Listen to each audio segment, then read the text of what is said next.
Hello. അപ്പോൾ നമ്മുടെ തലക്കറിയൊക്കെ ഇവിടെ റെഡി ആയിട്ടുണ്ട്. മുമ്പത്തെ വീഡിയോ കണ്ടിട്ടുള്ളവർക്കൊക്കെ അറിയാമായിരിക്കും. നമ്മൾ തലക്കറിയുടെ വീഡിയോ ഇടാമെന്നൊക്കെ പറഞ്ഞില്ലേ. അപ്പോൾ ആ വീഡിയോ ആവട്ടെ. നമ്മൾ അതിന് മുമ്പ് നീണ്ടകരയിൽ പോയി അച്ഛൻ മീൻ കൊണ്ടുവരുന്നതും മീൻ കൊണ്ടുവന്നിട്ടുള്ള വീഡിയോ ഒക്കെ നമ്മൾ ഇട്ടിട്ടുണ്ടായിരുന്നു. അപ്പോൾ ആ മീൻ കട്ട് ചെയ്യുന്നതൊക്കെ വീഡിയോ. അപ്പോൾ അതൊക്കെ കാണാത്തവരാണെങ്കിൽ ചാനലിൽ ഇരുന്ന് കാണാൻ മറക്കല്ലേ. പിന്നെ നമ്മൾ അതിനുള്ള പൊടികളൊക്കെ പൊടിച്ചെടുക്കാം. അപ്പോൾ കുറച്ച് കുരുമുളക്, ജീരകം, ഉലുവ എന്നിവയൊക്കെ എടുത്ത് നമ്മൾ പൊടിക്കുന്നുണ്ട്. ഞാൻ ഓൺ വോയിസ് കൊടുക്കാന്നുള്ള രീതി ചെയ്ത വീഡിയോ കേട്ടോ ഇത്. പക്ഷേ അത് കുറേ ഞാൻ ചെയ്ത് വന്നപ്പോഴത്തേക്കും ഞാൻ ആ ഓൺ വോയിസ് കൊടുക്കുന്നതായിട്ട് ഞാൻ മറന്നുപോയി. ഞാൻ പിന്നെ പഴയതുപോലെ ഇങ്ങനെ മിണ്ടാതെ ഞാൻ പാചകം ചെയ്യുമ്പോൾ എൻ്റെ മുഖം ഇങ്ങനെ ഗൈസിരിക്കുന്നത് ചിരിക്കത്തില്ല. അപ്പോൾ എല്ലാവരും പറയുന്നത് ചിരിച്ചുകൊണ്ടെടുക്കുന്നത്, പക്ഷേ എനിക്ക് പറ്റത്തില്ല, എന്താണെന്ന് അറിയത്തില്ല. അപ്പോൾ എന്തെങ്കിലും ആവട്ടെ, അതൊക്കെ പോയി അത് കഴിഞ്ഞ് കുറച്ച് എണ്ണയും കൂടെ ഒഴിച്ച് ഇപ്പോൾ ഇഞ്ചിയും വെളുത്തുള്ളി, ഞാൻ കടുകോ ഉലുവയോ ഒന്നും പൊട്ടിക്കുന്നില്ല. കാരണം ഉലുവ ഞാൻ വറുക്കാൻ ഓൾറെഡി എടുത്ത് ഞാൻ കടുക് പൊട്ടിക്കുന്നുമില്ല.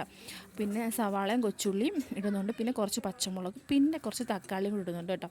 അപ്പോൾ ഇതെല്ലാം കൂടെ നന്നായിട്ട് വഴറ്റിയൊക്കെ എടുത്ത് നന്നായിട്ട് മൂത്ത് വന്ന് കഴിയുമ്പോഴത്തേക്ക് നമ്മൾ ആ പൊടിച്ച് വെച്ചിരിക്കുന്നുണ്ടല്ലോ, ഉലുവ, ജീരകം, അതുപോലെ തന്നെ എന്തുവായിരുന്നു, കുരുമുളക്, ഇത്രയും കൂടെ നമ്മളിട്ട് നന്നായിട്ട് വഴറ്റിയിട്ട് നമുക്ക് മുളക് പൊടിയും കൂടി ഇട്ട് കൊടുക്കാം. മുളക് പൊടി നിങ്ങളുടെയൊക്കെ ടേസ്റ്റിനും എരിവിനും ആവശ്യമുള്ള രീതിയിൽ ഇട്ട് കൊടുക്കാം കേട്ടോ. അപ്പോൾ ഇത് നമുക്ക് കുറച്ച് കൂടുതൽ തലയുണ്ട്. അപ്പോൾ നമ്മുടെ എരിവ് എന്തുവാന്ന് വെച്ചാൽ അതനുസരിച്ച് ചെയ്യാം. ചിലപ്പോൾ എരിവ് കുറച്ച് ഉപയോഗിക്കുന്നവരായിരിക്കും, അപ്പോൾ കുറച്ച് ഉപയോഗിച്ചാൽ മതി. ഇപ്പോൾ ഞാൻ കുറച്ച് കൂടുതലായിട്ട് എരിവ് ഇച്ചിരി ചേർക്കുന്നുണ്ട്.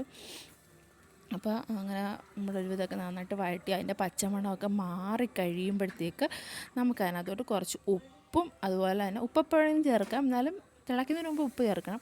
എന്നാലും എന്നിട്ട് അതിനകത്ത് കുറച്ച് നന്നായിട്ട് വെള്ളം ഒഴിച്ച് കുറച്ച് പുളി ഇടാം. പുളിയാണെങ്കിൽ നമ്മൾ വീട്ടിൽ തന്നെ ഉണക്കിയെടുക്കുന്ന പുളിയാട്ടോ.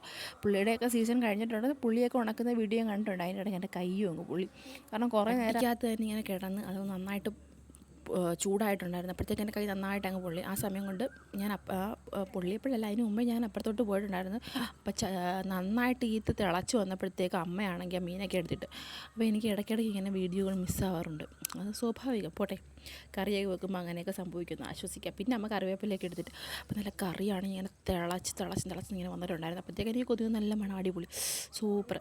പിന്നെ കുറച്ച് കപ്പയും കൂടെ ഒക്കെ എടുത്ത് നമ്മുടെ തല അങ്ങോട്ട് എടുത്ത് വെച്ച്, അപ്പോഴത്തേക്ക് എനിക്ക് വെള്ളം വന്ന് ഞാൻ പിന്നെ അതെടുത്ത് അങ്ങോട്ട് കുഴച്ച് ഒരു മീൻ കഷ്ണമായിട്ട് അങ്ങോട്ട് എടുത്ത് തിന്നു. സ്വർഗം.